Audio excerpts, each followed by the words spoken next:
নমস্কার। আমরা এই মুহূর্তে দাঁড়িয়ে আছি চন্দ্রকোনার ফাঁসিডাঙ্গা। এই জায়গাটা আপনারা দেখতে পাচ্ছেন। এখানে সামনে একটি ফাঁসি মঞ্চ আছে। আমরা ভেতরে ঢুকতে পারছি না দুর্ভাগ্যবশত, যদিও আমরা সময়ের মধ্যেই এসেছি। বিকেল 3টে থেকে সন্ধ্যে 6টা পর্যন্ত খোলা, ওখানে লেখাই আছে। কিন্তু আজকে এলাম, আজকে দেখছি বন্ধ। জানি না, খুব সম্ভবত ভোটের কারণে, রেজাল্টের কারণে হতে পারে। তো আজকে এই ঐতিহাসিক জায়গায় আমরা এখানে দাঁড়িয়ে আছি। এর একটা বিশাল ইতিহাস আছে, প্রায় 226-27 বছরের একটা ইতিহাস আছে। ইতিহাসটা হচ্ছে চুয়াড় বিদ্রোহে যখন পুরো চন্দ্রকোনা উত্তাল, পুরো চন্দ্রকোনায় বিদ্রোহ তখন আগুনের মতো ছড়িয়ে পড়ছে, দাবানলের মতো ছড়িয়ে পড়ছে।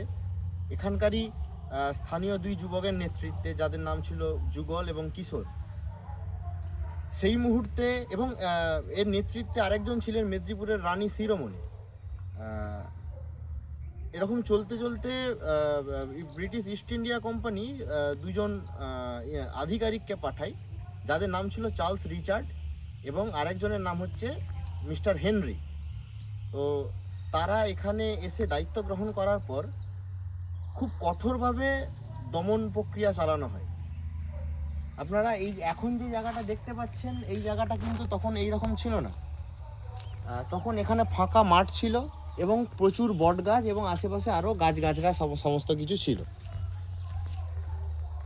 তো ওই দুজন ব্রিটিশ বড়লাট দায়িত্ব গ্রহণ করার পরে যেটা হয় সেটা হলো, সর্বপ্রথম যুগল এবং কিশোরকে বন্দি করা হয়। রানী শিরোমণি পালাতে গিয়ে ধরা পড়েন, এবং এগুলো ছাড়াও আরও যারা নীল চাষি ছিলেন, বিশেষ করে এখানকার যারা স্থানীয় আদিবাসী এবং কৃষক যারা ছিলেন, তারা নীল চাষ করতেন, তাদের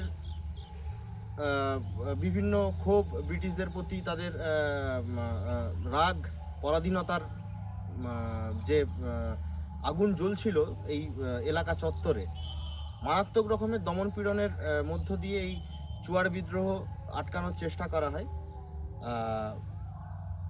শয়ে শয়ে বিদ্রোহকারীদের এখানে মারা হয়, এবং গ্রামবাসীদের মধ্যে, এলাকাবাসীর মধ্যে একটা আতঙ্ক ছড়ানোর জন্যে তাদের মেরে ঠিক এই জায়গাটিতেই বটগাছে তাদের সারিবদ্ধভাবে তাদের দেহগুলিকে মেরে টাঙিয়ে দেওয়া হয়, তাদেরকে এখানে ঝুলিয়ে দেওয়া হয় মেরে।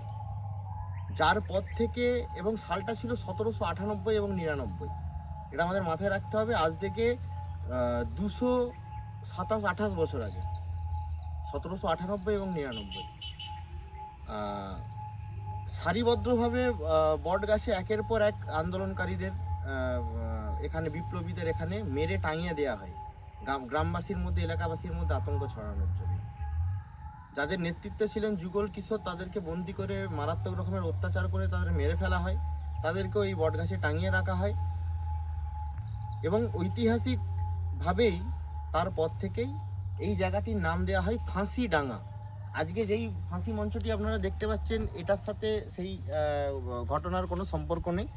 জাস্ট জায়গাটাকে সংরক্ষণ করে রাখার জন্যই ফাঁসি মঞ্চটা তৈরি করা হয়েছে, যাতে, যেহেতু ফাঁসিডাঙ্গা সেহেতু ফাঁসি মঞ্চটা তৈরি করে রাখা হয়েছে। কিন্তু এখানকার আশেপাশের যে গাছগাছরা, বিশেষ করে বট গাছ ছিল, সেখানেই তাদের মেরে টাঙিয়ে দেওয়া হয়। এই ছিল এই এলাকার তখনকার নির্মম দমন পীড়নের ব্রিটিশদের ইতিহাস, এবং ব্রিটিশদের বিরুদ্ধে চন্দ্রকোনাবাসী, পশ্চিম মেদিনীপুরবাসীদের সেই ঐতিহাসিক লড়াই, যেটা অনেকেই জানেন না।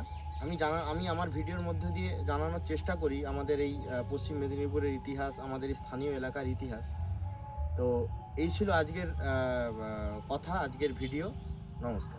এই হচ্ছে ফাঁসিডাঙ্গা উদ্যান। জায়গাটাকে খুব সুন্দরভাবে সংরক্ষণ করে রাখা হয়েছে। আশেপাশে দেখতে পাচ্ছেন বিশাল চাষের জমি, এপাশে চাষবাস হয়। একটা পার্ক তৈরি হয়েছে ফাঁসিডাঙ্গা উদ্যানের ভেতরে। জায়গাটা অনেকটা বিস্তৃত, আশেপাশে বড় বড় গাছ আছে দেখতে পাচ্ছেন। কিন্তু আমি যেই সময়ের কথা বললাম, 1700 98-99 সাল নাগাদ এখানে কিন্তু ধুধু প্রান্তর ছিল এবং এখানে অনেক গাছ ছিল, বট গাছ, এবং সেই বট গাছেই সারিবদ্ধভাবে এখানকার আন্দোলনকারীদের, বিপ্লবীদের মেরে টাঙিয়ে দেওয়া হয়েছিল। ফাঁসিডাঙ্গা উদ্যান, পশ্চিম মেদিনীপুর, বসনজোড়া গ্রাম পঞ্চায়েত। এই আমার বন্ধুটি, আমার সঙ্গী। আমি যেখানে যাই আমার সাথে যাই, আমি ভিডিও বানালে এই বন্ধুই আমার ক্যামেরাম্যান। আমার একবারে বাল্যকালের বন্ধু, ছোটোবেলাকার বন্ধু, নাম সুজন রানা। আপনারা দেখতে পাচ্ছেন ফাঁসিডাঙ্গা উদ্যান।